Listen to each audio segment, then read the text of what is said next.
Hi viewers எல்லாருக்கும் வணக்கங்க. இன்னைக்கு நம்ம யூடியூப் சேனல்ல குட்டி குட்டி இன்ஃபர்மேஷன்ல என்ன டாபிக் பார்க்க போறோம் அப்படின்னா, யோகி ராம் சுரத்குமார் பத்தி தாங்க பார்க்க போறோம்.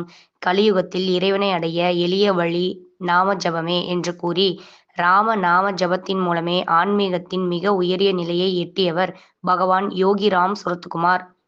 இறைவனின் நாமத்தை சொல்லிக் கொண்டிருப்பதே பிரார்த்தனை. இறைவனின் நாமத்தை சொல்லிக் கொண்டிருப்பதே சமாதி. இறைவனின் நாமத்தை சதா சொல்லிக் கொண்டிருப்பதே தியானம். அதுவே சரணாகதி என்று பக்தர்களிடம் நாம ஜபத்தை வலியுறுத்திய மகான் யோகிராம் சுரத்குமாருங்க. பிப்ரவரி 20, 2001 மகா சமாதி அடைந்தார். இன்றும் அவரது சமாதி தலத்திலிருந்து தம்மை நாடி வரும் பக்தர்களுக்கு ஆன்ம ஒளி காட்டிக் கொண்டிருக்கிறார் யோகி. திருவண்ணாமலை செங்கம் ரோட்டில் இவரது ஆசிரமம் உள்ளது. அங்கே அவருடைய சமாதியும் உருவச்சிலையும் அழகாக திகழ்கின்றன. என்னங்க இன்னைக்கு இந்த நிகழ்ச்சி பிடிச்சிருக்கும்னு நினைக்கிறேன். இந்த நிகழ்ச்சி பிடிச்சிருந்தா லைக் பண்ணுங்க, கமெண்ட் பண்ணுங்க, ஷேர் பண்ணுங்க. மறந்துடாதீங்க சப்ஸ்கிரைப் பண்ணுங்க. பாய்.